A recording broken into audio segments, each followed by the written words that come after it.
My name's Kim Shivers, and today I'm going to be reading to you one of my very favorite books that I read to my own children when they were growing up, about a little girl who is an artist and she's having a little bit of a problem with a drawing. It's called Regina's Big Mistake by Marissa Moss, and it's my favorite. Let's get started. Everyone in Miss Lee's class got a piece of paper. Everyone was supposed to draw a jungle or a rainforest. That meant Regina, too.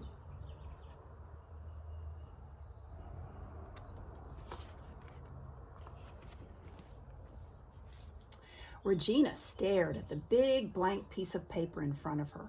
Her fingers froze on her crayon. Where should she begin?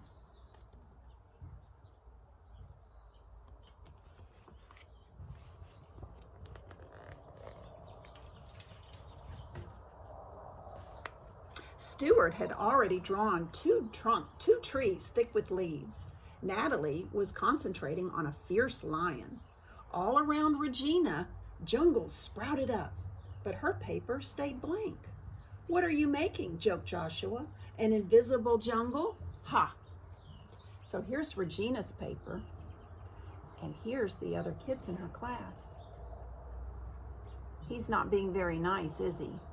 And she looks very afraid to draw something. Let's find out what happens.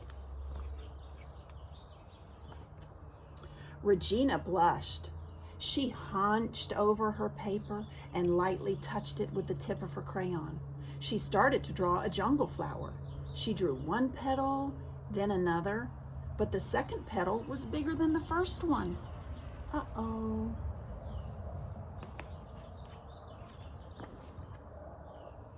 Regina groaned. A mistake.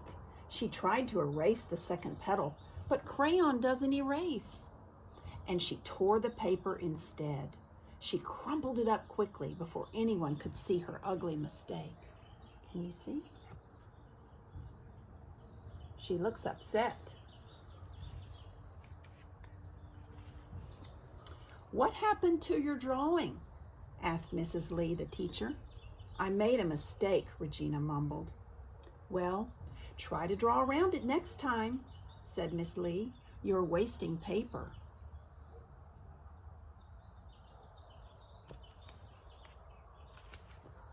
Regina smoothed her new piece of paper. Anything was possible as long as it was empty. But somehow her hand could never draw what she saw in her head.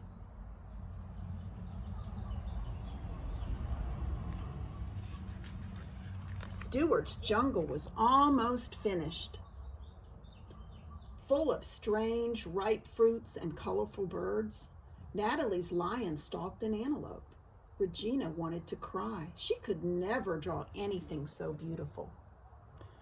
Regina's picture's right here, and these are her classmates. They've used lots of colors, and she is very afraid. Let's find out. Maybe she'll start to draw something. "Almost done?" asked Miss Lee. 10 more minutes." Regina picked up a brown crayon. She had to draw something.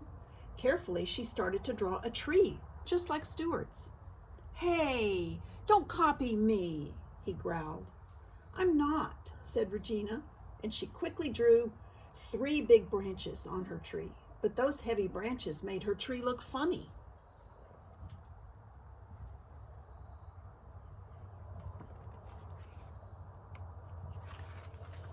Regina bit her lip.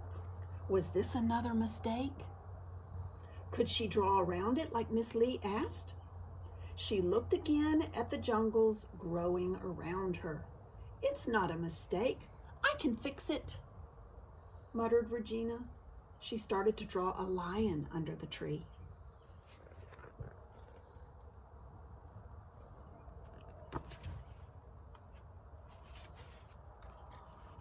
"Copycat," said Natalie with a sneer.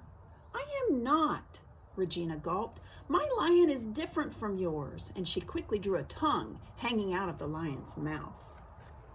Can you see which one Regina's is with the little tongue there? So she's getting braver, isn't she? All right. My lion's thirsty, said Regina. He needs water. So she drew a lake, then a frog, some fish, and a duck to go in the lake, and some flowers alongside it.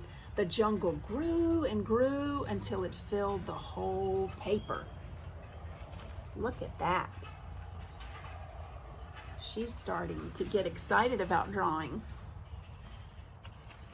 Regina smiled. All her jungle needed now was a sun. She carefully drew a yellow circle, but the crayon wobbled and the circle had a dent in it.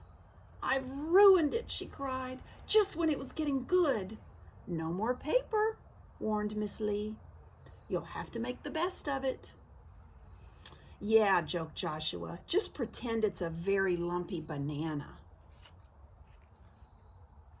I think she feels very frustrated and sad. And there's the moon that she thinks she's messed up on. I kind of like it. Let's find out what happens. Regina looked hard at that wobbly circle. But it wasn't a sun. But it wasn't a lumpy banana either. Suddenly, she recognized it, what it is. It was a moon. She drew a face in her moon and surrounded it with stars and comets and a purple-black sky. Wow, said Stuart, what a great idea. A jungle at night. I wish I'd thought of that, said Natalie. Look what she has done. Isn't that beautiful?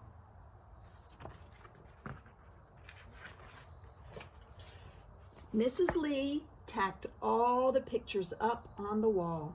Good work, Regina, she said, smiling. I love your moon. She tacked them all up in the classroom.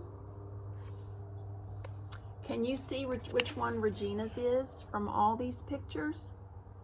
I think hers is the most beautiful. A jungle at night.